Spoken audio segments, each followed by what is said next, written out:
ಎಲ್ಲ ಒಂದು S L C ವಿದ್ಯಾರ್ಥಿಗಳಿಗೆ ಟ್ರೂಸಿಕ್ ಅಫಿಸಿಯಲ್ ಚಾನಲ್ಗೆ ಸ್ವಾಗತ. ನಾನು ಚೇತನ್ ಕೆ. ನಾಳೆ ನಡೆಯುವ ಎಸ್ ಎಲ್ ಸಿ ಪೂರ್ವಸಿದ್ಧ ಪರೀಕ್ಷೆ, ರಾಜ್ಯ ಮಟ್ಟದ ಪೂರ್ವಸಿದ್ಧ ಪರೀಕ್ಷೆಗೆ ಕನ್ನಡ ವಿಷಯದ ಕೆಲವಷ್ಟು ಇಂಪಾರ್ಟೆಂಟ್ ಕ್ವಶನ್ ನೋಡೋಣ. ಅರ್ಥ ಆಯ್ತಾ? ಸೊ ಇನ್ನೂ ಕೂಡ ಏನು ಓದಿಲ್ಲ ಅಂದ್ರೆ ಈ ಒಂದು ಕ್ವಶನ್ ಓದ್ಕೊಂಡು ಹೋಗಿ ಇದನ್ನು ಆರಾಮಾಗಿ ಪಾಸ್ ಆಗ್ಬೋದು. ಜೊತೆಗೆ ಇದು ಬಿಟ್ಟು ನಿಮ್ಮೊಂದು ನಿರ್ಲಕ್ಷ್ಯ ಆಧಾರಿತ ಕ್ವಶನ್ ಪೇಪರು. ಅರ್ಥ ಆಯ್ತಾ? ನಿರ್ಲಕ್ಷ್ಯ ಆಧಾರಿತ ಕ್ವಶನ್ಗಳು. ಸೊ ತುಂಬಾ ಇಂಪಾರ್ಟೆಂಟ್ ಪ್ರಶ್ನೆಗಳು. ಸೊ ಮೊದಲು ಪ್ರಿಫರೆನ್ಸ್ ಕೊಡಿ, ಮೊದಲು ಚೆನ್ನಾಗಿ ಓದ್ಕೊಳ್ಳಿ, ನಂತರ ಉಳಿದ ಕ್ವಶನ್ ಓದ್ಕೊಳ್ಳಿ. ಅರ್ಥ ಆಯ್ತಾ? ಸೊ ಕಂಪ್ಲೀಟಾಗಿ ವಿತ್ ಆನ್ಸರ್ ಕೊಡ್ತೀನಿ, ತಪ್ಪದು ಕೊನೆಯವರೆಗೆ ನೋಡಿ.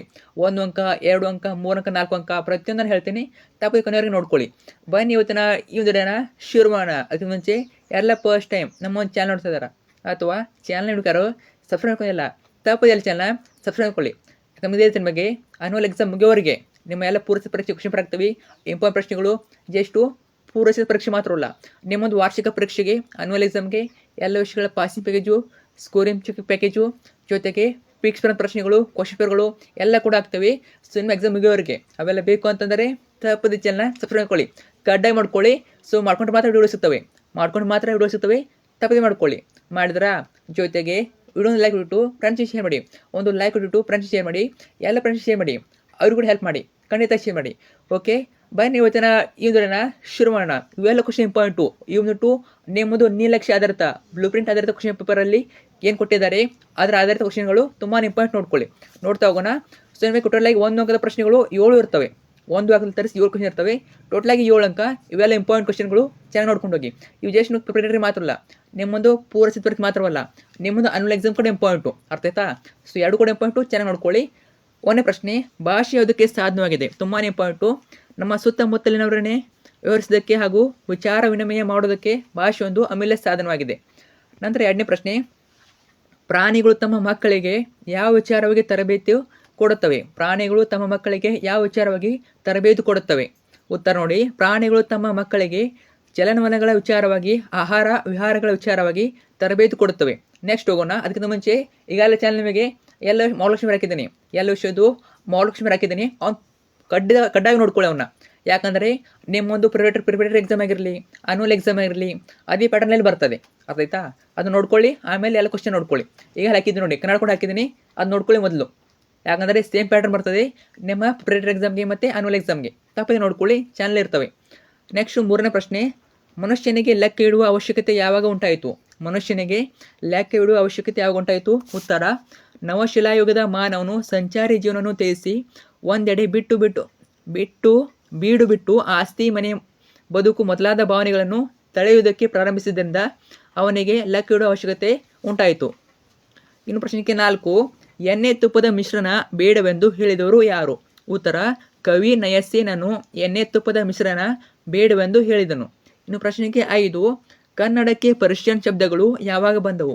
ಉತ್ತರ, ಮಹಮ್ಮದೀಯರ ಆಳ್ವಿಕೆಯ ಕಾಲದಲ್ಲಿ ಪರ್ಷಿಯನ್ ಭಾಷೆಯಿಂದ ಅನೇಕ ಶಬ್ದಗಳು ಕನ್ನಡಕ್ಕೆ ಬಂದವು. ಇನ್ನು 6ನೇ ಪ್ರಶ್ನೆ, ಭಗವದ್ಗೀತೆಯನ್ನು ರಚಿಸಿದವರು ಯಾರು? ಉತ್ತರ, ಭಗವದ್ಗೀತೆಯನ್ನು ರಚಿಸಿದವರು ಮಹರ್ಷಿ ವೇದವ್ಯಾಸರು. ಪ್ರಶ್ನೆ 7, ಹುಲಿಗೆ ಪರಮಾನಂದವಾಗಲು ಕಾರಣವೇನು?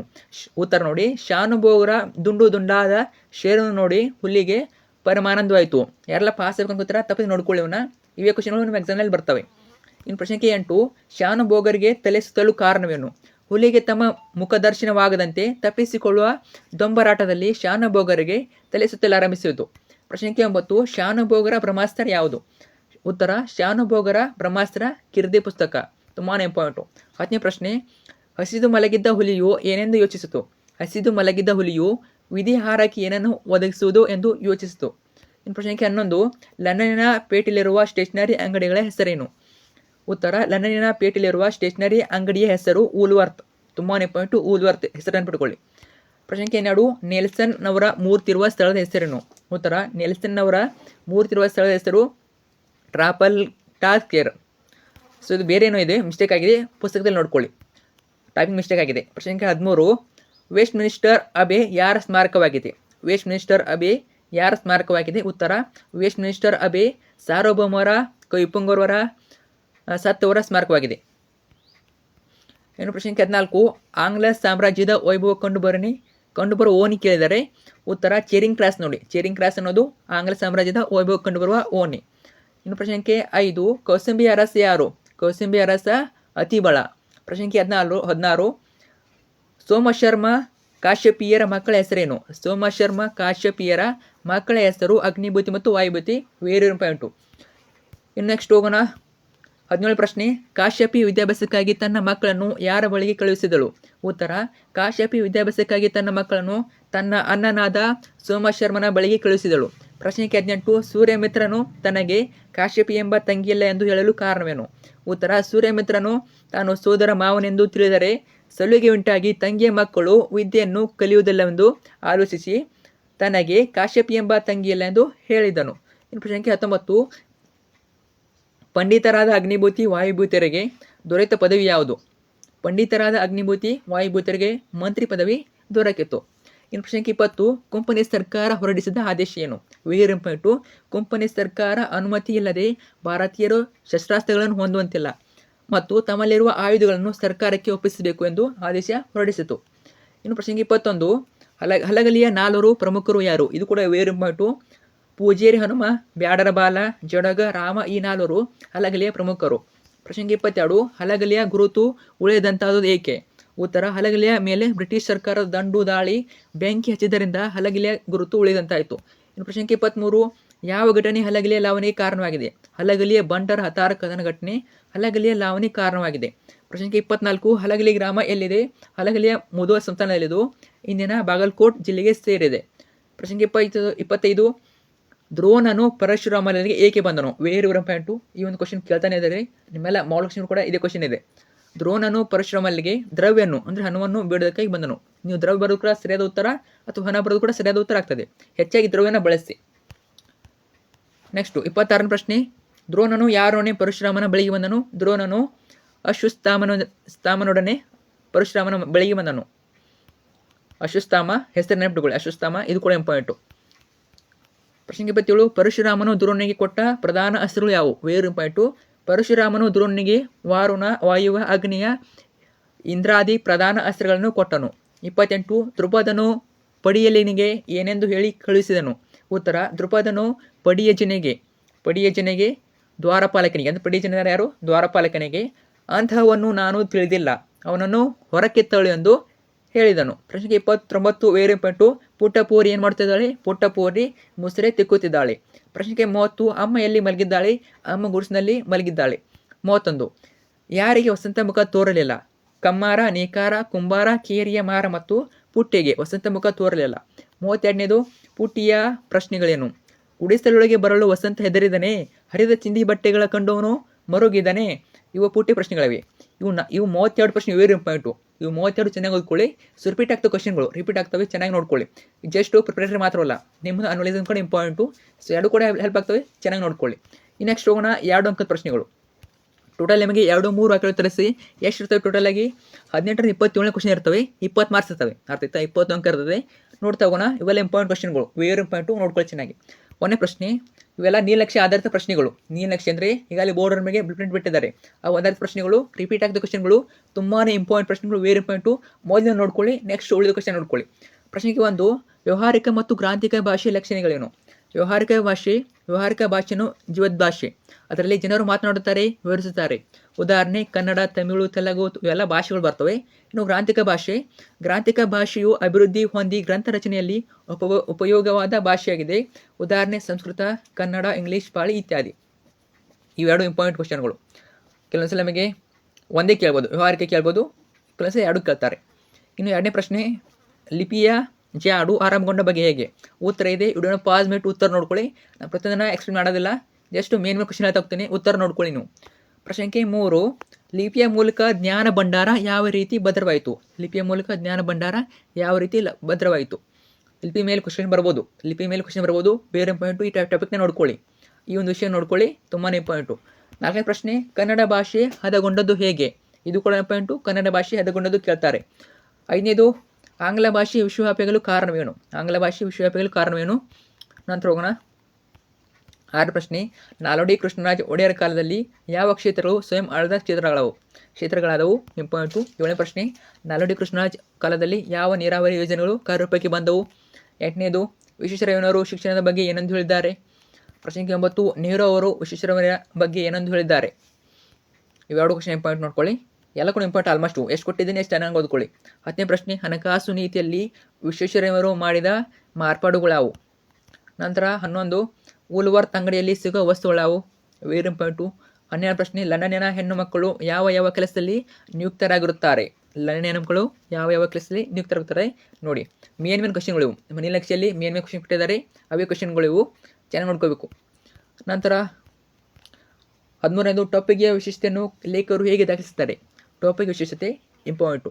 14ನೇ ಪ್ರಶ್ನೆ, ಪೋಯೆಟ್ಸ್ ಕಾರ್ನರ್ನಲ್ಲಿರುವ ಯಾವ ಕವಿಗಳ ಸಮಾಧಿಗಳಿವೆ. ಕಾರ್ನರ್ನಲ್ಲಿ ಯಾವ ಕವಿಗಳ ಸಮಾಧಿಗಳಿವೆ. 15ನೇದು, ಸಾಮ್ರಾಟ್ ರಾಜ್ಯಾಭಿಷೇಕವಾಗುವಾಗ ಸಿಂಹಾಸನದ ಮೇಲೆ ಕಲ್ಲುಪಾಟಿಯ ವಿಶೇಷತೆಯನ್ನು. 16 ಪ್ರಶ್ನೆ, ರಾಜ್ಯಸಭೆಯಲ್ಲಿ ಅಗ್ನಿಭೂತಿ ವಾಯುಭೂತಿಯರನ್ನು ಮೂರ್ಖರೆಂದು ತೀರ್ಮಾನಿಸಿದ್ದೇಕೆ. 17ನೇದು, ಅಗ್ನಿಭೂತಿ ವಾಯುಭೂತಿಯರ ಸೂರ್ಯಮಿತ್ರರಿಂದ ಕಲಿತ ವಿದ್ಯೆಗಳಾವು. ಇದು ಕೂಡ ಇಂಪಾರ್ಟೆಂಟು. ಸೊ ಅಗ್ನಿಭೂತಿ ವಾಯುಭೂತಿ ಮೇಲೆ ಒಂದು ಕ್ವಶನ್ ಬಂದೇ ಬರ್ತದೆ, ಚೆನ್ನಾಗಿ ನೋಡ್ಕೊಳ್ಳಿ. 18ನೇದು, ಅಗ್ನಿಭೂತಿ ವಾಯುಭೂತಿಯರಿಗೆ ವಿದ್ಯಾಭ್ಯಾಸದ ನಂತರ ಮಾವನೆಂದು ಹೇಳಲು ಕಾರಣವೇನು. ಇನ್ನು 19, ಸೂರ್ಯಮಿತ್ರನು ಮಾವನೆಂದು ತಿಳಿದಾಗ ವಾಯುಭೂತಿಯ ಪ್ರತಿಕ್ರಿಯೆ ಹೇಗಿತ್ತು. ಇವೆಲ್ಲ ಮೇನ್ ಕ್ವಶನ್ಗಳು, ಅರ್ಥ ಆಯ್ತಾ. ಡೈರೆಕ್ಟ್ ಕ್ವಶನ್ ಕೇಳಿಬಿಡ್ತಾರೆ ಹೀಗೆ. ನಂತರ 20, ಹಕ್ಕಿಯ ಹಾರಾಟವನ್ನು ಆಕಾಶಕ್ಕೆ ಹೇಗೆ ಹೋಲಿಸಿದ್ದಾರೆ. ಸೊ ಇದನ್ನ ಯಾವ ರೀತಿ ಬರಬೇಕು ನೋಡ್ಕೊಳ್ಳಿ. ತರತಮ ರಹಿತ, ಸಮದೃಷ್ಟಿಯಿಂದ ಕೂಡಿದ ನೀಲ ಮೇಘ ಮಂಡಲ. ಅವ್ರು ಯಾವ ರೀತಿ ಪದ್ಯದಲ್ಲಿ ಕೊಟ್ಟಿದ್ದಾರೆ ಅದೇ ರೀತಿ ಬರೀಬೇಕು, ಅರ್ಥ ಆಯ್ತಾ. ಅವ್ರು ಯಾವ ರೀತಿ ಪದ್ಯದಲ್ಲಿ ಎಕ್ಸ್ಪ್ಲೇನ್ ಮಾಡಿದ್ದಾರೆ, ವಿವರಣೆ ಯಾವ ರೀತಿ ಕೊಟ್ಟಿದ್ದಾರೆ ಪದ್ಯದ ಮುಖಾಂತರ, ಆ ರೀತಿ ಬರೀಬೇಕು ನೀವು. ಹೊಸಗಾಲದ ಹಸುಮಕ್ಕಳನ್ನು ಹಕ್ಕಿ ಹೇಗೆ ಹರಿಸಿದೆ. ಹಕ್ಕಿಯು ಯಾವ ಮೀರಿ ನೀರನ್ನು ಹೀರಿದೆ. ಹಲಗಲಿಯ ಬೇಡರು ದಂಗೆ ಏಳಲು ಕಾರಣವೇನು. ನಂತರ ಹಲಗಲಿಯ ದಂಡು ಬರಲು ಕಾರಣವೇನು. ಈ ಎರಡು ಒಂದೇ ಬರ್ತದೆ. ಹಲಗಲಿ ದಂಡು ಬರಲು ಕಾರಣವೇನು, ಹಲಗಲಿ ಬೇಡರು ದಂಗೆ ಏಳಲು ಕಾರಣವೇನು, ಎರಡು ಕೂಡ ಇಂಪಾರ್ಟೆಂಟು. ನಂತರ ದಂಡು ಹಲಗಲಿಯ ಮೇಲೆ ಹೇಗೆ ದಾಳಿ ನಡೆಸಿತು. ಎಲ್ಲ ಮೇನ್ ಕ್ವಶನ್ ನೋಡಿ. 26ನೇದು, ಲಾವಣಿಗಳನ್ನು ಏಕೆ ವೀರಗತಿಗಳು ಎನ್ನಲಾಗಿದೆ. 27, ಹಲಗಲಿಯ ಬೇಡರು ಜನಪದ ಲಾವಣಿಗಳ ಮುಖ್ಯ ಆಶಯ ಭಾವವನ್ನು ತಿಳಿಸಿ. ಆಲ್ಮೋಸ್ಟ್ ನಿಮಗೆ ಒಂದು 50ಕ್ಕೂ ಹೆಚ್ಚು ಅಂಕ ಬರ್ಬೋದು ಇಲ್ಲಿಂದ, ಅರ್ಥ ಆಯ್ತಾ. ರಿಪೀಟ್ ಆಗ್ತಾ ಕ್ವಶನ್ಗಳು ನೋಡ್ಕೊಳ್ಳಿ. 28, 50ಕ್ಕಿಂತ ಹೆಚ್ಚು ಅಂಕ. 28ನೇದು, ಜಲಿಯನ್ ವಾಲಾಬಾಗ್ನಲ್ಲಿ ಶಾಂತಿಯುತ ಸಭೆ ಯಾವಾಗ ನಡೆಯಿತು. 19 ಏಪ್ರಿಲ್ 13ರಂದು. ಇದು ನೆನ್ಪಿಟ್ಕೊಳ್ಳಿ. 29, ಭಗತ್ ಸಿಂಗ್ ಜಲಿಯನ್ ವಾಲಾಬಾಗ್ ಮಣ್ಣಿನ ಕುರಿತು ತನ್ನ ತಂಗಿ ಏನೆಂದು ಹೇಳುತ್ತಾನೆ. 30, ಅಮಾಯಕ ಭಾರತೀಯರ ಮೇಲೆ ಗುಂಡಿನ ಮಳೆಗಿರದ ಅಧಿಕಾರಿ ಹೆಸರೇನು. 31, ಭಗತ್ ಸಿಂಗ್ ಜಲಿಯನ್ ವಾಲಾಬಾಗ್ ಮಾರಣ ಹೋಮದಿಂದ ತೆಗೆದುಕೊಂಡು ನಿರ್ಧಾರ ಏನು. 37, ಕ್ರಿಯಾ ಸ್ವತಂತ್ರ ಎಂದರೇನು. ಕ್ರಿಯಾ ಸ್ವತಂತ್ರ ಕೇಳ್ಬೋದು. ಓಕೆ, ನೆಕ್ಸ್ಟ್ ಇವೆಲ್ಲ ಕ್ವಶನ್ಗಳಿವೆ. ವಿಡಿಯೋನ ಪಾಸ್ ಮಾಡಿಟ್ಟು ಕ್ವಶನ್ ನೋಡ್ಕೊಳ್ಳಿ. ಎಲ್ಲ 2 ಮಾರ್ಕ್ಸ್ ಕ್ವಶನ್ಸು, ಅರ್ಥ ಆಯ್ತಾ. 33, 34. ಅಹಮದಾಬಾದ್ ಬರವಣಿಗೆ ಬಗ್ಗೆ ಗಾಂಧೀಜಿ ಅಭಿಪ್ರಾಯ, ವೆರಿ ಇಂಪಾರ್ಟೆಂಟು. ಸೊ ಪೂರಕ ಪಾಠ ಮೇಲೆ ಕ್ವಶನ್ ಬರ್ತವೆ, ಎರಡಂತೂ ಬಂದೇ ಬರ್ತವೆ ನಿಮಗೆ. 2-3 ಕ್ವಶನ್ ಬಂದೇ ಬರ್ತವೆ. ತುಂಬ ಏನೆಲ್ಲ ಕ್ವಶನ್ಗಳು ಅಭ್ಯಾಸವಾಗಿ ಕೊಟ್ಟಿದ್ದಾರೆ, ನೋಡ್ಕೊಳ್ಳಿ ಚೆನ್ನಾಗಿ. ಅಭ್ಯಾಸವಾಗಿ ಕ್ವಶನ್ ನೋಡ್ಕೊಳ್ಳಿ. ಅಭ್ಯಾಸವಾಗಿ ಕೊಟ್ಟಿದ್ದಾರೆ ಅವನಿಗೆ ಕೇಳ್ತಾರೆ, ಕೆಲವೊಂದ್ಸಲ ಮಧ್ಯದಿಂದ ಕೇಳ್ಬೋದು, ಹೇಳೋಕ್ಕಾಗಲ್ಲ. ಒಟ್ಟಿನಲ್ಲಿ ಅಭ್ಯಾಸವಾದ ಕ್ವಶನ್ಗಳು ಇಂಪಾರ್ಟೆಂಟು. ಸೊ ಇದೇ ರೀತಿ ಎಲ್ಲ ಕ್ವಶನ್ ಇವೆ. ವಿಡಿಯೋನ ಪಾಸ್ ಮಾಡಿಟ್ಟು ಕ್ವಶನ್ ನೋಡ್ಕೊಳ್ಳಿ, ಅರ್ಥ ಆಯ್ತಾ. ವಿಡಿಯೋನ ಸ್ಟಾಪ್ ಮಾಡಿಬಿಟ್ಟು ಕ್ವಶನ್ ನೋಡ್ಕೊಳ್ಳಿ, ವಿತ್ ಆನ್ಸರ್ ನೋಡ್ಕೊಳ್ಳಿ. ತುಂಬ ಜನ ಕೇಳ್ತಾ ಇರ್ತೀರ ಆನ್ಸರ್ ಬೇಕು ಅಂತ. ಸೊ ಕಂಪ್ಲೀಟ್ ಆನ್ಸರ್ಸ್ ಇವೆ, ನೀವು ಜಸ್ಟ್ ಆನ್ಸರ್ ನೋಡ್ತಾ ಹೋಗಿ. ಒಂದ್ಸಲ ಓದ್ಕೊಳ್ಳಿ, ಆರಾಮಾಗಿ ಗೊತ್ತಾಗ್ತವೆ ನಿಮಗೆ. ತುಂಬಾ ಈಸಿವೆ, ಟಫ್ ಏನಿಲ್ಲ. ನಂತರ ಅಕಮಾದಿ ವಚನ ಅಂಕಿತ ಯಾವುದು, ಇವಾಗ ಇಂಪಾರ್ಟೆಂಟು, ಅರ್ಥ ಆಯ್ತಾ. ಅಂಕಿತ ಕೇಳ್ತಾರೆ, ವಚನಗಾರರ ಅಂಕಿತವನ್ನು ಕೇಳ್ತಾರೆ, ನೋಡ್ಕೊಳ್ಳಿ. ಎಲ್ಲ 2 ಮಾರ್ಕ್ಸ್ ಕ್ವಶನ್ಸು. ಇಷ್ಟು ನೋಡ್ಕೊಳ್ಳಿ ಚೆನ್ನಾಗಿ, ಆರಾಮಾಗಿ ಕವರ್ ಆಗ್ತವೆ, ಎಲ್ಲ ಕೂಡ ಕವರ್ ಆಗ್ತವೆ. ಓಕೆ, ನೆಕ್ಸ್ಟ್ ಹೋಗೋಣ. ಇವೆಲ್ಲ 2 ಮಾರ್ಕ್ಸು ನೋಡಿ, ಎಲ್ಲ ಕೂಡ ಇವೆ. ನಿಮ್ಮ ಯಾವ ರೀತಿ ಟೆಸ್ಟ್ ಮಾಡಿದ್ರು ಕೂಡ ಇವೇ ಕ್ವಶನ್ಸ್ ಬರ್ತವೆ, ಅರ್ಥ ಆಯ್ತಾ. ಅವ್ರು ಯಾವ ರೀತಿ ಟೆಸ್ಟ್ ಮಾಡಿ ಕ್ವಶನ್ ಕೇಳಿದ್ರು ಕೂಡ ಕವರ್ ಆಗ್ತವೆ, ಚೆನ್ನಾಗಿ ನೋಡ್ಕೊಳ್ಳಿ. ಇನ್ನು ನೆಕ್ಸ್ಟ್ ಹೋಗೋಣ ಕವಿ ಪರಿಚಯ ಬಗ್ಗೆ. ಕವಿ ಪರಿಚಯ ಬಂದ ಮೇಲೆ ನಿಮಗೆ 3 ಅಂಕ ಕ್ವಶನ್ ಕೇಳ್ತಾರೆ. 3 ಅಂಕದ 2 ಕ್ವಶನ್ನು, ಟೋಟಲಿ 6 ಮಾರ್ಕ್ಸ್ ಕೇಳ್ತಾರೆ. ಪ್ರತಿಯೊಂದಕ್ಕೂ 3 ಅಂಕ ಆಗ್ತದೆ, ಟೋಟಲ್ 6 ಮಾರ್ಕ್ಸ್ ಬರ್ತವೆ ಕವಿ ಪರಿಚಯ ಮೇಲೆ. ಕೊನೆಯದು NN ಮೂರ್ತಿರಾವ್. ನೋಡಿ, ತುಂಬಾ ಈಸಿಯಾಗಿ ಕೊಟ್ಟಿದ್ದಾರೆ, ನೋಡ್ಕೊಳ್ಳಿ. NN ಮೂರ್ತಿರಾವ್, DS ಜಯಪಗೌಡ, ಪ್ರತಿಯೊಂದು ಶಾರ್ಟ್ ಆಗಿ, ಏನು ತುಂಬ ವಿವರಣೆ ಕೊಟ್ಟಿಲ್ಲ. ಅವ್ರ ಬಗ್ಗೆ ಇಷ್ಟು ಉಳ್ಕೊಂಡ್ರೆ ಸಾಕು, ಇಷ್ಟು ಓದ್ಕೊಳ್ಳಿ, ಕವಿ ಪರಿಚಯ ಮುಗೀತು. ಎಲ್ಲವೇ ಅವರ ಜನ್ಮಸ್ಥಳ, ಅವರ ತಂದೆ ತಾಯಿ ಹೆಸರಾಗಿರ್ಬೋದು, ಜೊತೆಗೆ ಅವ್ರ ಕೃತಿಗಳಾಗಿರ್ಬೋದು, ಅವ್ರಿಗೆ ನೀಡಿದ ಪ್ರಶಸ್ತಿಗಳು, ಮತ್ತು ಸಾಹಿತ್ಯ ಸಮ್ಮೇಳನ ಭಾಗವಹಿಸುವಿಕೆ, ಎಲ್ಲವೇ ವಿಡಿಯೋ ಪಾಸ್ ನೋಡ್ಕೊಳ್ಳಿ. ಎಲ್ಲ ಕೂಡ important. NN Murthy Rao very important. DS ಜಯಪಗೌಡ, ಇವೆಲ್ಲ ನಿಮ್ಮ ನೀಲನಕ್ಷೆ ಮೇಲೆ ಕೊಟ್ಟಿದ್ದಾರೆ, ನೀಲನಕ್ಷೆ ಅದನ್ನು ಕೊಟ್ಟಿದ್ದಾರೆ, ಅದೇ ರೀತಿ ಕ್ವಶನ್ ಕೇಳ್ತಾರೆ. NN Murthy Rao important. ನಂತರ DS ಜಯಪಗೌಡ, ನಂತರ ದೇವನೂರು ಮಹಾದೇವ, ಸಾರಾ ಅಬುಬಕರ್, ದರಾ ಬೇಂದ್ರೆ, 5ನೇದು ದರಾ ಬೇಂದ್ರೆ, 6ನೇದು ರನ್ನ. ನಂತರ ಕುವೆಂಪು ಪಂಪ ಮಹಾಕವಿ. ಸೊ ಇಷ್ಟು ನೋಡ್ಕೊಳ್ಳಿ ಸಾಕು, ಅರ್ಥ ಆಯ್ತಾ. ಇಷ್ಟು ನೋಡ್ಕೊಳ್ಳಿ. ಎಷ್ಟು ಮಂದಿ 8 ಕವಿ ಪರಿಚಯ ನೋಡ್ಕೊಳ್ಳಿ. ಅದರಲ್ಲಿ 2 ಬಂದೇ ಬರ್ತವೆ, 8 ನೋಡ್ಕೊಂಡ್ರೆ 2 ಬಂದೇ ಬರ್ತವೆ. ನಂತರ ಛಂದಸ್ಸು ಮೇಲೆ ನಿಮಗೆ 3 ಅಂಕ ಇರ್ತದೆ, ನೋಡ್ಕೊಳ್ಳಿ. ಪ್ರಸಾರ ಕಲ್ತ್ಕೊಳ್ಳಿ. ಪ್ರಸ್ತಾರ ಹಾಕಿ ಘನವಾಗಿ ಮಾಡಿ ಕಳ್ಕೊಳ್ಳಿ 2 ಮಾರ್ಕ್ಸ್ ಇರ್ತದೆ. ಛಂದಸ್ಸು ಬರೋಕ್ಕೆ 1 ಅಂಕ ಇರ್ತದೆ. ಪ್ರಸ್ತಾರ ಹಾಕಿ ಘನವಾಗಿ ಮಾಡೋಕ್ಕೆ 2 ಅಂಕ, ಛಂದಸ್ಸು ಬರೋಕ್ಕೆ 1 ಅಂಕ ಇರ್ತದೆ. ಇವೆಲ್ಲ ಇಂಪಾರ್ಟೆಂಟು ಪದ್ಯಗಳು ನೋಡ್ಕೊಳ್ಳಿ. ಎಲ್ಲ ಹಳೆಗನ್ನಡ ಇರ್ತದೆ. ಹಳೆಗನ್ನಡ ತುಂಬಾ ಇಂಪಾರ್ಟೆಂಟ್ ಪದ್ಯಗಳು ನೋಡ್ಕೊಳ್ಳಿ. ಸೊ ಭಾಮಿನಿ ಪದ್ಯಕ್ಕೆ ಕೇಳ್ತಾರೆ, ಛಂದಸ್ಸು ಕನ್ಯಾ ಪದ್ಯಕ್ಕೆ ಕೇಳ್ತಾರೆ, ಉತ್ಪನ್ನ ಮಾಲವೃತ್ತಕ್ಕೆ ಕೇಳ್ತಾರೆ, ಮತ್ತು ವಾರ್ಧಕ ಷಟ್ಪದಿಗೆ ಕೇಳ್ತಾರೆ. ಇವು 4 ಒಂದು ಬಂದೇ ಬರ್ತದೆ ನೋಡ್ಕೊಳ್ಳಿ. ಸೊ ಇದೇ ಬರುತ್ತೆ ಹೇಳೋಕ್ಕಾಗಲ್ಲ. ಒಟ್ಟು ನಿಮಗೆ ಭಾಮಿನಿ ಮೇಲೆ ಕೇಳ್ತಾರೆ, ಕಂದ ಪದ್ಯ ಮೇಲೆ ಕೇಳ್ತಾರೆ, ಉತ್ಪನ್ನ ಮಾಲವೃತ್ತಕ್ಕೆ ಕೇಳ್ತಾರೆ, ವಾರ್ಧಕ ಷಟ್ಪದಿಗೆ ಕೇಳ್ತಾರೆ. ರಿಪೀಟ್ ಆಗ್ಬೋದು ಕ್ವಶನ್ಗಳು ನೋಡ್ಕೊಳ್ಳಿ. ಇವು ಕೂಡ ಅರ್ಥ ಆಯ್ತಾ, ನೋಡ್ಕೊಳ್ಳಿ ಚೆನ್ನಾಗಿ. ನಂತರ ಇದು ಕೂಡ ನೋಡಿ, ಕೊಟ್ಟಿರುವ ಪದ್ಯ ಬಳಕೆ ಪ್ರಸ್ತಾರಕ್ಕೆ ಘನವಾಗಿ ಛಂದಸ್ಸು ಬರೆಯಿರಿ. ಕಂದ ಪದ್ಯ, ಚಂಪಕ ಮಾಲವೃತ್ತ. ಸೊ ಇಲ್ಲಿ ಎಕ್ಸಾಂಪಲ್ಸು ನೋಡ್ಕೊಳ್ಳಿ. ಸೊ ನಂತರ ನಮಗೆ ಅಲಂಕಾರಗಳು 3 ಅಂಕ ಇರ್ತದೆ. ಅಲಂಕಾರ ಕೇಳ್ತಾರೆ 3 ಅಂಕಕ್ಕೆ. ಅರ್ಥ ಆಯ್ತಾ. ಸೊ ಅಲಂಕಾರ ಇವೆಲ್ಲ ಇಂಪಾರ್ಟೆಂಟ್ ನೋಡಿ, ಇವೆಲ್ಲ ಇಂಪಾರ್ಟೆಂಟು. ಒಳಗಿನ ಮಂದಿ ಗುಂಡು ಹೊಡೆದರು ಮುಂಗಾರ ಸಿಡಿದಂಗ. ಅಲಂಕಾರ, ಉಪಮೇಯ, ಉಪಮಾನ, ಉಪಮಾವಾಚಕ, ಸಮಾನ ಧರ್ಮ, ಸಮನ್ವಯ ಇವೆಲ್ಲ ನೋಡ್ಕೋಬೇಕು. ನಂತರ ಸಿಡಿದಂಗ ಗುಂಡು ಸುರಿದವ, ಇದು ಇಂಪಾರ್ಟೆಂಟು. ನಂತರ ಮಾರಿ ಗೋತನವಾಯಿತು ನಾಳಿನ ಭಾರತವು, ಇದು ಇಂಪಾರ್ಟೆಂಟು. ಓಕೆ, ಚೆನ್ನಾಗಿ ನೋಡ್ಕೊಳ್ಳಿ. ಇನ್ನು ಗಾದಿ ಬರ್ತವೆ. ಗಾದಿ ಅಂತ ಬಂದಾಗ ನಿಮಗೆ 2 ಕೊಡ್ತಾರೆ. ಆ 2ರಲ್ಲಿ ಒಂದನ್ನು ಬರಬೇಕು. ಟೋಟಲಾಗಿ 3 ಅಂಕ. ಕುಂಬಾರನಿಗೆ ವರ್ಷ ಧ್ವನಿಗೆ ನಿಮಿಷ, ತುಂಬಾ ಈಸಿ. ನಿಮ್ಮ ಸ್ವಂತದಲ್ಲಿ ಬರೀರಿ. ಇವೇನು ಕಲ್ತಿರ್ತೀರ ಅವನ ಗಾದಿ ಬಗ್ಗೆ ಅದನ್ನು ಬರಬೇಕು ಅಷ್ಟೇ. ಕುಂಬಾರನಿಗೆ ವರ್ಷ ಧ್ವನಿಗೆ ನಿಮಿಷ, ಕೈ ಕೆಸರಾದರೆ ಬಾಯಿ ಮೊಸರು ಇಂಪಾರ್ಟೆಂಟು. ಆಯ್ತಾ. ನಂತರ ಕೂಡಿ ಬಾಳಿದರೆ ಸ್ವರ್ಗ ಸುಖ, ಜೊತೆಗೆ ಮಾತಿ ಮುತ್ತು ಮಾತಿ ಮೃತ್ತು, ಇದು ಕೂಡ ಇಂಪಾರ್ಟೆಂಟು. ಸೊ ಇದು ಬರಲೇಬೇಕು ನೋಡಿ. ಇದಕ್ಕೆ 1 ಅಂಕ ಇರ್ತದೆ. ಗಾದಿಗಳು ವೇದಗಳಿಗೆ ಸಮ, ಗಾದಿಗಳು ಇರದ ಅನುಭವ ಮಾತುಗಳಾಗಿ, ಇದಕ್ಕೆ 1 ಅಂಕ ಇರ್ತದೆ. ಯಾವುದೇ ಗಾದೆ ಕೊಡಲಿ ಅವರು ಇನ್ನು ಬರೀರಿ ಸಾಕು. ನಂತರ ಅದು ಒಂದೇ ಬರೀಬೇಕು. ಮತ್ತೆ ಯಾವುದೇ ಗಾದೆಯನ್ನು ಕೊಡಲಿ ಅವರು ಈ 1ನೇ ಸಾಲನ್ನು ಬರೀರಿ, ಅದಕ್ಕೆ 1 ಅಂಕ ಇರ್ತದೆ. ನಂತರ ಕಟ್ಟುವುದು ಕಠಿಣ ಕೆಡುವುದು ಸುಲಭ, ಹೆತ್ತ ತಾಯಿ ಹೊತ್ತ ನಾಡು ಸೃಂಗಿತ ಮಿಗಿಲು, ಎಲ್ಲ ಕ್ವಶನ್ ಇವೆ. ವಿಡಿಯೋನ ಪಾಸ್ ಮಾಡಿಬಿಟ್ಟು ಆನ್ಸರ್ಗಳನ್ನ ನೋಡ್ಕೊಳ್ಳಿ. ವಿಡಿಯೋನ ಸ್ಟಾಪ್ ಮಾಡಿಬಿಟ್ಟು ಉತ್ತರ ನೋಡ್ಕೊಳ್ಳಿ, ಅಥವಾ ಸ್ವಂತ ಕೈಯಲ್ಲಿ ಕೂಡ ಬರಿಬೋದು. ಸತ್ಯಕ್ಕೆ ಸಾವಿಲ್ಲ ಸುಳಿಗೆ ಸಿಕ್ಕವೆಲ್ಲ, ಇದರಲ್ಲಿ ಒಂದು ಬರ್ತದೆ. ಆಳಗಬೆಲ್ಲನು ಅರಸನಾಗಬೆಲ್ಲ. ಸೊ ನಿಮಗೆ ಗೊತ್ತಿರೋದಿಲ್ಲ ಅಂದರೆ ಓದ್ಕೋಬೋದು. ತಾಳಿದವನು ಬಾಳಿಯನ್ನು ಇದು ಕೂಡ ಇಂಪಾರ್ಟೆಂಟು. ಮನಸ್ಸಿದ್ದರಿಗೆ ಮಾರ್ಗ ಎಲ್ಲ ಕೂಡ ಇವೆ. ಇಷ್ಟರಲ್ಲಿ ಒಂದು ಕೇಳ್ತಾರೆ. ಇಷ್ಟರಲ್ಲಿ 2 ಬರ್ತವೆ. ಆ 2ರಲ್ಲಿ ಒಂದನ್ನು ಬರಬೇಕು ಅಷ್ಟೇ. ಅರ್ಥ ಆಯ್ತಾ. ನಂತರ ಸಂದರ್ಭ ಪ್ರಶ್ನೆಗಳು ಟೋಟಲಾಗಿ ನೀವು 18 ಅಂಕ ಇರ್ತವೆ. 33ರಿಂದ 38 ಸಂದರ್ಭ ಕ್ವಶನು, ಟೋಟಲ್ 18 ಮಾರ್ಕ್ಸ್ ಇರ್ತವೆ. ಅರ್ಥ ಆಯ್ತಾ. ಪ್ರತಿಯೊಂದಕ್ಕೂ 3 ಅಂಕ. ಇವೆಲ್ಲ ಇಂಪಾರ್ಟೆಂಟು, ಎಲ್ಲ ಮಿಕ್ಸ್ ಇವೆ ನೋಡ್ಕೊಳ್ಳಿ. ಖಂಡವಿದೆಯಕ್ಕೂ ಮಾಂಸವಿದೆಯಕ್ಕೂ, ಗುಂಡಿಗೆಯ ಬಿಸಿ ರಕ್ತವಿದೆಯಕ್ಕೂ ಎಲ್ಲ ಕೂಡ ಇವೆ. ಸ್ವಧರ್ಮೇ ನಿಧನಂ ಶ್ರೇಯ. ನಿಮಗೆ ಪಠ್ಯದ ಮೇಲೆ ಕೇಳ್ತಾರೆ, ಪೂರ್ತಿ ಪಠ್ಯ ಮೇಲೆ ಸಂದರ್ಭ ಕೇಳ್ತಾರೆ. ಅದು ಪದ್ಯ ಆಗಿರ್ಬೋದು, ಗದ್ಯ ಆಗಿರ್ಬೋದು, ಪೂರಕ ಪಾಠ ಆಗಿರ್ಬೋದು. ಟೋಟಲ್ ಆಗಿ ಪೂರ್ತಿ ಪಠ್ಯ ಮೇಲೆ ಹಳೆಗನ್ನಡ ಆಗಿರಲಿ ಹೊಸಗನ್ನಡ ಆಗಿರಲಿ ಎಲ್ಲ ಕೂಡ ಕೊಡ್ತಾರೆ ನೋಡ್ಕೊಳ್ಳಿ. ಸಂದರ್ಭಗಳು ವಿಡಿಯೋ ಪಾಸ್ ಸಂದರ್ಭ ನೋಡ್ಕೊಳ್ಳಿ. ಆಯ್ಕೆ ಸಂದರ್ಭ ಸ್ವಾರಸ್ಯ, ಆಯ್ಕೆ 1 ಅಂಕ, ಸಂದರ್ಭಕ್ಕೆ 1 ಅಂಕ, ಸ್ವಾರಸ್ಯಕ್ಕೆ 1 ಅಂಕ ಇರ್ತದೆ. ಚೆನ್ನಾಗಿ ನೋಡ್ಕೊಳ್ಳಿ. 3ನೇದು ದೇವರೇ ಮರ ಹತ್ತುವಷ್ಟು ಅವಕಾಶ ಕರುಣಿಸು. ನಿಮಗೆ ಕೇವಲ ಅಭ್ಯಾಸದಿಂದ ಕೊಡೋದಿಲ್ಲ, ಪಠ್ಯದ ಮಧ್ಯದಿಂದ ಕೊಡ್ತಾರೆ. ಅರ್ಥ ಆಯ್ತಾ. ಪಾಠದ ಮಧ್ಯ ಪದ್ಯದ ಮಧ್ಯೆ ಕೊಡ್ತಾರೆ. ಚೆನ್ನಾಗಿ ನೋಡ್ಕೊಳ್ಳಿ ಎಲ್ಲ ಕೂಡ. ಇವೆಲ್ಲ ಇಂಪಾರ್ಟೆಂಟ್ ಕ್ವಶನ್ಗಳು. ಸೊ 5, 6 ಎಲ್ಲ ಕೂಡ ಇಂಪಾರ್ಟೆಂಟು. ವಿಡಿಯೋನ ಪಾಸ್ ಮಾಡಿಬಿಟ್ಟು ಇವೆಲ್ಲ ಸಂದರ್ಭಗಳು ನೋಡ್ಕೊಳ್ಳಿ. ಅರ್ಥ ಆಯ್ತಾ. ಸೊ ಎಲ್ಲ ಕಡವೆ ವಿಡಿಯೋ ಪಾಸ್ ಮಾಡಿಟ್ಟು ನೋಡ್ಕೊಳ್ಳಿ.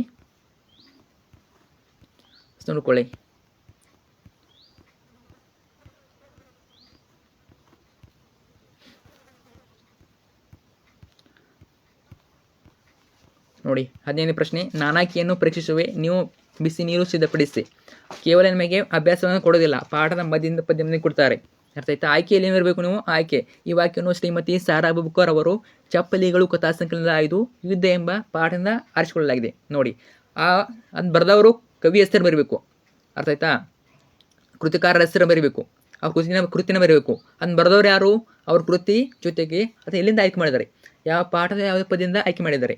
ನೋಡಿ ಇಲ್ಲಿ ಇನ್ನು ಬರೆದವರು ಶ್ರೀಮತಿ ಸಾರಾ ಅಬೂಬಕರ್. ಯಾವುದು ಚಪ್ಪಲಿ ಕಥಾ ಸಂಕಲನ, ಚಪ್ಪಲಿ ಅನ್ನೋ ಕಥಾ ಸಂಕಲನ ಎದರಿಂದ ತೊಗೊಂಡಿದ್ದಾರೆ, ಯುದ್ಧ ಎಂಬ ಪಾಠದಿಂದ ಆರಿಸಿಕೊಳ್ಳಲಾಗಿದೆ. ಈ ರೀತಿ ಅರ್ಥ ಆಯ್ತಾ. ಇದೇ ರೀತಿ ಎಲ್ಲ ಕ್ವಶನ್ ಇವೆ. ಇದೇ ರೀತಿ ಎಲ್ಲವನ್ನು ಬರೀಬೇಕು. ವಿಡಿಯೋ ಪಾಸ್ ಮಾಡಿಟ್ಟು ಎಲ್ಲವನ್ನು ನೋಡ್ಕೊಳ್ಳಿ. ಸೊ ರೆಕ್ಕೆಗಳೆರಡು ಪಕ್ಕದಲ್ಲುಂಟು, ಇದು ದ ರಾ ಬೇಂದ್ರ ಪದ್ಯ. ಯಾವುದು ಹಕ್ಕಿ ಅರ್ಥತೆ ನೋಡಿದಾರ. ಗದಿ ಎಂಬ ಕವನ ಸಂಕಲನ ನೆನ್ಪಿಟ್ಕೊಳ್ಳಿ. ಸೊ ನಿಮ್ಗೆ 1 ಅಂಕ ಇರ್ತದೆ. ಆಯ್ಕೆಗೆ 1 ಅಂಕ.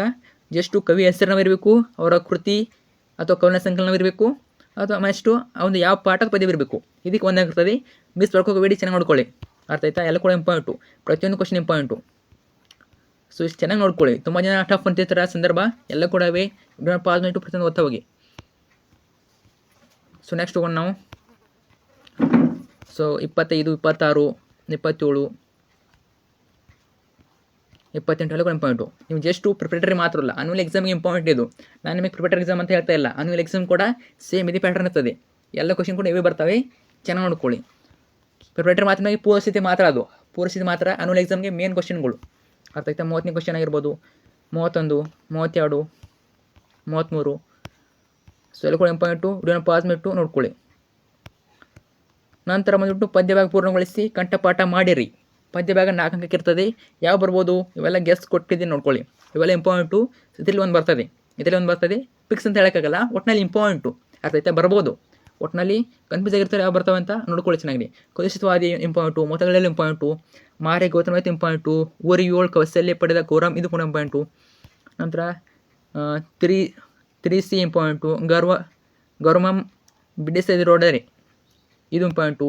ಆಮೇಲೆ ಊರು 7 ಕೌಶಲ್ಯ ಪಡೆದ ಕೋರಂ ರಾಮ್ ಆಗಿ ಕೊಟ್ಟಿಲ್ಲ ಅದೇ ಅದು. ಇನ್ನು ತೆಗೆದು ತರಿಯಂ ಮುರಿದು. ನೋಡಿ ಈಗೀಗ ನಮಗೆ ಏನು ಮಾಡ್ತಿದ್ದಾರೆ, ಹಳೆಗಣ ಕೊಡ್ತಾ ಇದ್ದಾರೆ. ಮೊದಲು ಏನಿದು ಬರೀ ಹೊಸಗನ್ನ ಕೊಡ್ತಾಯಿದ್ರು, ಈಗ ಹಳೆಗನ್ನ ಕೊಡ್ತಾ ಇದ್ದಾರೆ. ಹಳೆಗನ್ನ ಕೂಡ ನೋಡ್ಕೋಬೇಕು ನೀವು. ಅರ್ಥ ಆಯ್ತಾ? ಯಾವ್ದು ಬೇಕಾದ್ರೂ ಕೊಡ್ಬೋದು ಅವರು. ನಂತರ ಭಾವಾರ್ಥ ಒಂದು ಕೊಡ್ತಾರೆ 4 ಅಂಕಕ್ಕೆ, ಅವ್ರು ಕೊಡ್ತಾರೆ ಬರೀಬೇಕು ನೀವು. ಸಂಕಲ್ಪಗೀತೆ ಪದ್ಯದ ಪ್ರತಿ ಚರಣಕ್ಕೆ ಈ ಕೆಳಗಿನ ಭಾವಾರ್ಥ ಬರೆಯೋದು. ಯಾವುದೇ ಸಂಕಲ್ಪಗೀತೆ ಪದ್ಯ ಕೊಡಲಿ ಅವರು, ಸಂಕಲ್ಪಗೀತೆ ಕಡೆಯಿಂದ ಸಂಕಲ್ಪಗೀತೆ ಪದ್ಯದಿಂದ ಯಾವುದೇ ಒಂದು ಪ್ಯಾರಾಗ್ರಾಫ್ ಕೊಡಲಿ, ಯಾವುದೇ ಪದ್ಯವನ್ನು ಕೊಡಲಿ, ಇದನ್ನೇ ಬರೀರಿ ನೀವು. ಯಾವುದೇ ಬೇಕಾದ್ರೂ ಕೊಡಲಿ, ಇದನ್ನ ಬರೀರಿ ಸಾಕು. ಇವನ್ನ ಮೇಲೆ ಬೇಕು. ಮೊದಲು ಕವಿ ಹೆಸರನ್ನು ಬರೀಬೇಕು. ಪ್ರಸ್ತುತ ಪದ್ಯವನ್ನು GS ಚಿರೋದಪ ಬರೆದಿರುವ ಎದೆ ತುಂಬಿ ಹಾಡಿದನು ಕೋನ ಸಂಕಲನದ ಸಂಕಲ್ಪಗೀತೆ ಪದ್ಯದಿಂದ ಆಯ್ದುಕೊಳ್ಳಲಾಗಿದೆ. ನಂತರ ಈ ರೀತಿ ಬರೀರಿ. ನಂತರ ಕೌರವೇಂದ್ರನ ಕೊಂದ ನೀನು ಪದ್ಯ ಪ್ರತಿ ಚರಣಕ್ಕೆ ಈ ಕೆಳಗಿನ ಭಾವಾರ್ಥ ಬರೀಬೋದು. ಇದನ್ನು ಕೂಡ ಬರೀಬೋದು ನಾವು. ಕೌರವೇಂದ್ರ ಕೊಂದಿಂದ ಯಾವುದೇ ಕೇಳಿದ್ರು, ಕೌರವೇಂದ್ರ ಕೊಂದಿಂದ ಪದ್ಯದಿಂದ ಯಾವುದೇ ಕ್ವಶನ್ ಕೇಳಿದ್ರು ಇದನ್ನು ಬರೀಬೋದು. ನೆಕ್ಸ್ಟು ವೀರಲ್ಲ ಪದ್ಯದಿಂದ ಪ್ರತಿ ಚರಣಕ್ಕೆ ಈ ಕೆಳಗಿನ ಭಾವಾರ್ಥ ಬರೆಯುವುದು. ನಂತರ ಕೊಟ್ಟಿರೋ ಪ್ರಶ್ನೆಗಳಿಗೆ ಏನು ಕೇಳಿದರೆ 8, 10 ವಾಕ್ಯಗಳು ಉತ್ತರಿಸಿ. 8, 10 ಪ್ರಶ್ನೆಗಳು ಯಾವುದೇ ಕೇಳಿ ಇನ್ನು ಬರಿಬೋದು. ಅರ್ಥ ಆಯ್ತಾ? ಶಬರಿಯ ಚಿಂತೆ ಹಿಂದೆ ಹೋಗೋ ಸಂದರ್ಭ ಸ್ವಾರಸ್ಯ ವೆರಿ ಇಂಪಾರ್ಟೆಂಟು. ಸೆವೆಲ್ ಕ್ವಶನ್ ಇಂಪಾರ್ಟೆಂಟ್ ನೋಡ್ಕೊಳ್ಳಿ. ಶಬರಿಯ ಚಿಂತೆ ಹಿಂಗೆ ಹೋಗೋ ಸಂದರ್ಭ ಸ್ವಾರಸ್ಯ ಉತ್ತರ ಇದೆ. ವಿಡಿಯೋ ಪಾಸ್ ನೋಡ್ಕೊಳ್ಳಿ. ನಂತರ ಶಬರಿಯ ಸಡಗರ ಸಂತೋಷ ಮೇಲದರ ಹಾಡಿನಲ್ಲಿ ಹೇಗೆ ವರ್ಣಿತವಾಗಿದೆ. 3ನೇದು ನಂಬಿಕೆ ಕೆಟ್ಟಿರಲಿಲ್ಲ ಎಂಬ ಮಾತು ಶಬರಿಯ ಪಾಲಿಗೆ ಹೇಗೆ ನಿಜವಾಗಿದೆ. 4ನೇದು ನಾವು ಯಾವ ಸಂಕಲ್ಪ ಕೈಗೊಳ್ಳಬೇಕೆಂದು ಕವಿ ಶಿವರುದ್ರಪ್ಪನವರು ಆಶಯ ಕೊಡ್ತಾರೆ, ಆಶಯನ ಮಾಡ್ತಾರೆ ಅಂತ ವಿವರಿಸಿ ಕೊಡ್ತಾರೆ. ನಂತರ 5ನೇ ಪ್ರಶ್ನೆ ಸಂಕಲ್ಪ ಮತ್ತು ಅನುಷ್ಠಾನದ ಕುರಿತು ಕವಿ ಶಿವರುದ್ರಪ್ಪನವರು ಅಭಿಪ್ರಾಯವನ್ನು ತಿಳಿಸಿ. ಅವರ ಅಭಿಪ್ರಾಯ ಕೇಳಿದ್ದಾರೆ. ಸೊ ಏನು ಅಭಿಪ್ರಾಯ ಅಂತ ಬಂದಾಗ ಏನು ಪೂರ್ತಿ ಪದ್ಯದ ಸಾರಾಂಶನೂ ಇರಬೇಕು ಇಷ್ಟೇ. ಅಂದರೆ 6ನೇದು ಕರ್ಣನಿಗೆ ಕೃಷ್ಣನು ಒಡೆದ ಆಮಿಷಗಳೇನು ಇಂಪಾರ್ಟೆಂಟು. 7ನೇದು ಪಾಂಡವರು ಸೋದರೆಂದು ತಿಳಿದಾಗ ಕರ್ಣನ ಮನಸ್ಥಿತಿಯನ್ನು ತಿಳಿಸಿ. ಜೊತೆಗೆ 8ನೇದು ಕರ್ಣನ ನಿರ್ಧಾರ ಸರಿ ಎನ್ನುವ ಏಕೆ. 9ನೇದು ಲವನು ಯಜ್ಞಾಶವನ್ನು ಕಟ್ಟಲು ಕಾರಣವೇನು. 10ನೇದು ಲವನ ನಡವಳಿಕೆ ಮೆಚ್ಚುಗೆ ಐತೆ ಏಕೆ. ನಂತರ ಪ್ರಬಂಧ ಮಾದರಿ ಪ್ರಶ್ನೆಗಳು ಟೋಟಲಾಗಿ 5 ಮಾರ್ಕ್ಸ್ ಪ್ರಬಂಧ ಕೇಳ್ತಾರೆ. ಇವೆಲ್ಲ ಇಂಪಾರ್ಟೆಂಟು. ಸ್ವಚ್ಛ ಭಾರತ ಅಭಿಯಾನ ಇಂಪಾರ್ಟೆಂಟು. ಪೀಠಿಗೆ ಹಾಕಬೇಕು. ವಿಷಯ ವಿವರಣೆ ಉಪಸಂಹಾರ ಪ್ರತಿಯೊಂದಕ್ಕೂ ಇರ್ತದೆ ಅಂಕಗಳು. ಆಮೇಲೆ ಸ್ವಚ್ಛ ಭಾರತ ಅಭಿಯಾನ ಇಂಪಾರ್ಟೆಂಟು. ಸ್ವಚ್ಛ ಭಾರತ ಅಭಿಯಾನದ ಮಹತ್ವ, ಜೊತೆಗೆ ಪ್ರಾಚ್ಯ ಸ್ಮಾರಕಗಳ ಸಂರಕ್ಷಣೆ ಇದು ಕೂಡ ಇಂಪಾರ್ಟೆಂಟು. ನಂತರ ರಾಷ್ಟ್ರೀಯ ಭಾವೈಕ್ಯತೆ ಪ್ರಬಂಧ ಇದು ಕೂಡ ಇಂಪಾರ್ಟೆಂಟು. ನಂತರ ಬಂದ್ಬಿಟ್ಟು ಮಾನಸಿಕ ವಿಕಾಸ ಅಂಶಗಳು ಪ್ರತಿಯೊಂದು ರಾಜ್ಯದಲ್ಲಿ ಇದೇನು ಪಾಯಿಂಟ್ ವೈಸ್ ಇರಬೇಕಿರ್ತಿ, ಪಾಯಿಂಟ್ ವೈಸ್ ಇರಬೇಕು. 3ನೇದು ದೈಹಿಕ ಸ್ವರೂಪದ ಅಂಶಗಳು. ನಂತರ ಗ್ರಾಮ ಸ್ವರಾಜ್ಯ ಪ್ರಬಂಧ ಇಂಪಾರ್ಟೆಂಟು. ಓಕೆ. ಸೊ ಇಷ್ಟು ಪ್ರಶ್ನೆ ಪತ್ರಕ್ಕೆ ಜೊತೆಗೆ ಪತ್ರ ನೋಡ್ಕೊಳ್ಳಿ. 5 ಅಂಕಕ್ಕೆ ಬಂದೇ ಬರ್ತದೆ. ಒಂದು ವ್ಯವಹಾರಿಕ ಒಂದು ವೈಯಕ್ತಿಕ. ಸೊ ಇಷ್ಟು ನೋಡ್ಕೊಳ್ಳಿ ಚೆನ್ನಾಗಿ. ಇದರಿಂದ ಆರಾಮ್ ಪಾಸ್ ಆಗ್ಬೋದು. ಆಲ್ಮೋಸ್ಟು 40 to 50 ಮಾರ್ಕ್ಸು ಇಲ್ಲಿಂದನೇ ಬರ್ತವೆ. ಸೊ ಮೊದಲು ನೀವು ನೋಡ್ಕೊಳ್ಳಿ, ನೆಕ್ಸ್ಟ್ ಉಳಿದ ಕ್ವಶನ್ ನೋಡ್ಕೊಳ್ಳಿ. ಮೊದಲು ನೀವು ನೋಡ್ಕೊಳ್ಳಿ, ನೆಕ್ಸ್ಟ್ ಉಳಿದ ಪಠ್ಯಬೇಕು ನೋಡ್ಕೊಳ್ಳಿ. ಸೊ ತುಂಬಾ ಇಂಪಾರ್ಟೆಂಟು. ಇವೇ ಕ್ವಶನ್ ರಿಪೀಟ್ ಆಗ್ತವೆ. ಅರ್ಥ ಆಯ್ತಾ? ಇದು ಜಸ್ಟು ನಿಮ್ಮದ ಪೂರ್ವಸಿದ್ಧ ಪರೀಕ್ಷೆ ಮಾತ್ರ ಅಲ್ಲ, ನಿಮ್ಮದು ಅನ್ಯುವಲ್ ಎಕ್ಸಾಮ್ಗೆ ಇವೇ ಕ್ವಶನ್ ರಿಪೀಟ್ ಆಗ್ತವೆ. ಚೆನ್ನಾಗಿ ನೋಡ್ಕೊಳ್ಳಿ. ಫ್ರೆಂಡ್ಸ್ ಶೇರ್ ಮಾಡಿ, ಕಮೆಂಟ್ ಮಾಡಿ. ಡೌಟ್ ಇದ್ದರೆ ಥ್ಯಾಂಕ್ ಯು ಸೊ ಮಚ್.